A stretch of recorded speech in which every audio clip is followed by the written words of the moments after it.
جین دادی ناول دوسرا حصہ۔ ریشانہ نے زریاب کو وادی کے ایک کنارے بیٹھنے کا اشارہ کیا۔ چاندنی نیچے اتر رہی تھی۔ وادی کے پتھر نیلے شالوں کی طرح چمک رہے تھے۔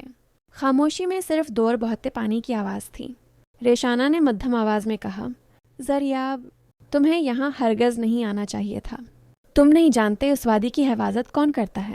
زریاب حیران ہوا۔ کیا تم اکیلی ہو یہاں؟ ریشانہ نے آسمان کی طرف دیکھتے ہوئے گہری سانس لے کر کہا، اس دنیا میں جنوں کے 2 قبیلے ہیں، ایک نورزاد اور دوسرا الہوزاد۔ میں نورزاد ہوں، مگر میرا سردار تو فاک و لہو زاد کے ساتھ ہاتھ ملا چکا ہے۔ زریاب نے پوچھا، کیا وہ تمہیں قید میں رکھتا ہے؟ ریشانہ کے چہرے پر تکلیف کی پرچھائیاں بھری۔ میں اس کی قوم کی جان بچانے کی کوشش کر رہی تھی، مگر اس نے سمجھا کہ میں انسانوں سے دوستی چاہتی ہوں، اور جنوں کے لیے انسان سے دوستی بدترین غداری ہے۔ زریاب نے اس کے دکھ کو محسوس کرتے ہوئے کہا، اگر وہ تمہیں نقصان پہنچانا چاہے تو؟ اس سے پہلے کہ وہ جواب دیتی، زمین ہلکی سی کانپی۔ پہاڑیوں سے ایک گہری گھڑگھڑاہٹ اٹھی، جیسے آسمان پھٹ گیا ہو۔ ریشانہ فوراً کھڑی ہو گئی۔ اس کی آنکھوں میں خوف کی بجائے ایک شدید چمک تھی۔ زریاب، چھپ جاؤ۔ ہوا کا زور بڑھا، درخت ایک ساتھ جھک گئے۔ پہاڑی کے اوپر سے سیاہ دھوئیں جیسا بادل نیچے اترنے لگا۔ دھوئیں کے درمیان آگ جیسی آنکھیں جل اٹھیں۔ ایک دیو قامت سائے نے وادی میں قدم رکھا۔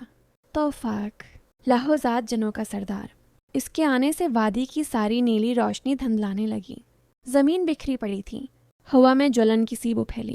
ریشانہ نے سامنے بڑھ کر کہا، توفاق، یہ وادی میری پناہ ہے، تمہیں یہاں آنے کا حق نہیں۔ توفاق کی گھمبیر آواز گونجی، پناہ؟ یہ وادی تمہاری سزا ہے ریشانہ، اور آج میں یہ سزا پوری کرنے آیا ہوں۔ اس کی نظر اچانک زریاب پر پڑی، جو پتھروں کے پیچھے چھپا ہوا تھا۔ توفاق نے غصے سے چیخ کر کہا، ایک انسان، تم نے انسان کو یہاں آنے دیا؟ یہی تمہاری غداری کا ثبوت ہے۔ ریشانہ اس کے سامنے آ کھڑی ہوئی۔ اسے نقصان مت پہچانا، وہ چیخی، وہ بے گناہ ہے۔ توفاق طنزیہ ہنسا، انسان کبھی بے گناہ نہیں ہوتا ریشانہ، وہ کمزور، لالچی، دھوکے باز، اور تم نے اسی کے لیے اپنی قوم کو چھوڑ دیا۔ ریشانہ کی آنکھوں میں چنگاریاں بھر گئیں۔ میں نے امن چاہا تھا، دھوکہ نہیں۔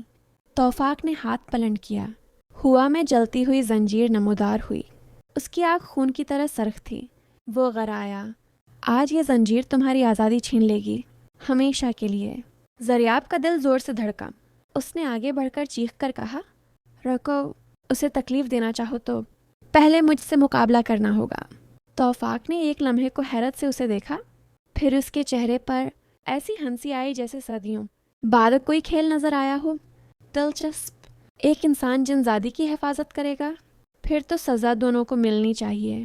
ریشانہ نے چیخ کر کہا، زریاب، پیچھے رہو، مگر توفاق نے زنجیر گھما کر پورے زور سے وار کیا۔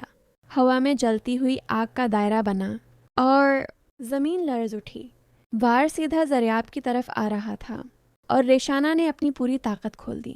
نیلی روشنی کا طوفان پھٹا، وادی کی ہوا شیشے کی طرح ٹکڑوں میں بکھری، اور دونوں قوتوں کا تصادم ہوا، روشنی بمقابلہ آگ، اور پھر ایک دھماکے کی آواز فضا میں گونجی۔